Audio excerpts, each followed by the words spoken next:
లాలి లాలి లాలి లాలి ఓ ద్వారకమాయి వాస బాబా లాలి దర్శనము దయచేసి అలసితివి తండ్రి దర్శనము దయచేసి అలసితివి తండ్రి. కొండాజీ బాబా భక్తుడు. షిరిడీలో నివసిస్తూ ఉంటాడు. అతని భక్తి ప్రేమలు మెండైనవి. బాబా కూడా అత్యంత ప్రేమతో చూస్తూ ఉండేవాడు. అతనిని ముద్దుగా కొండ్యా అని పిలిచేవారు. ఒకరోజు మధ్యాహ్నం కొండ్యా ద్వారకామాయిలో బాబాతో కూర్చుని ఉన్నాడు.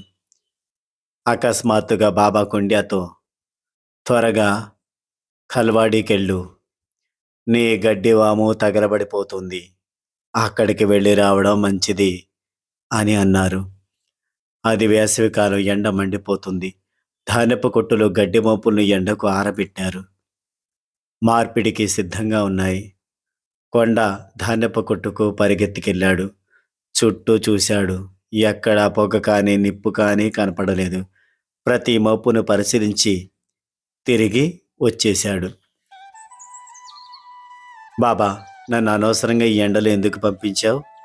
ప్రతి గడ్డి మోపు పరిశీలించాను, అంతా బాగానే ఉంది కదా అన్నాడు కొండ. అదే సమయంలో పెద్ద గాలి దుమారం ఇచ్చింది. అప్పుడు బాబా కొండ్యాతో, చుట్టూ తిరిగి చూడు, నీ ధాన్యపు కొట్టు నుండి పొగ వస్తోంది, మధ్యలోనున్న మోపులు కాలిపోతున్నాయి అని అన్నారు. కొండ చుట్టూ తిరిగి చూసేటప్పటికి ఒక గడ్డి మోపు తగలబడిపోతుంది. భయంతో దిక్కుతోచగా గడ్డి మోపులన్నీ బూడిదైపోతాయని నమ్మాడు. గాలి గట్టిగా వీచడం ఆరంభమైంది.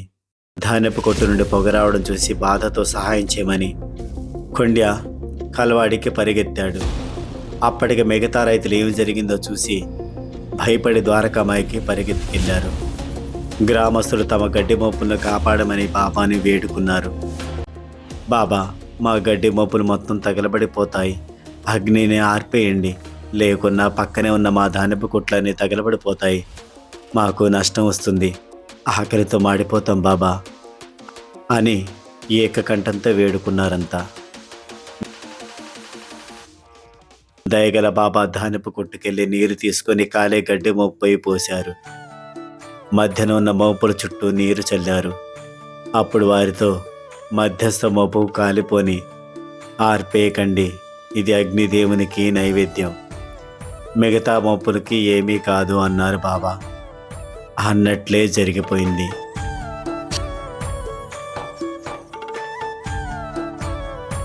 ఈ సంఘటన బట్టి మనం గ్రహించవలసినవి కొన్ని ముఖ్యమైన విషయాలు. అగ్నిదేవునికి నైవేద్యం అర్పించాలనే విలువైన పాఠాన్ని గ్రామస్తులు నేర్చుకున్నారు. అదేవిధంగా బాబాకు పంచభూతాలపై ఎలా నియంత్రణ ఉంది అనేది కూడా భక్తులు గ్రహించారు.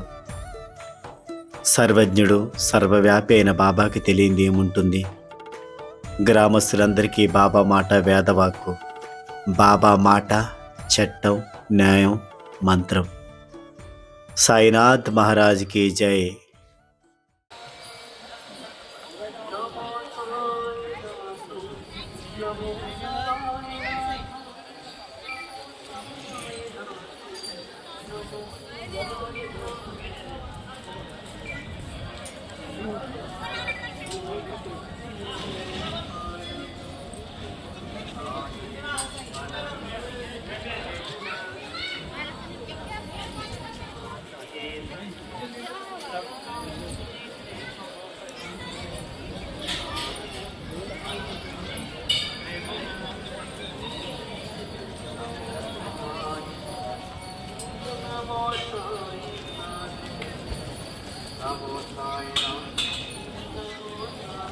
Kadang baru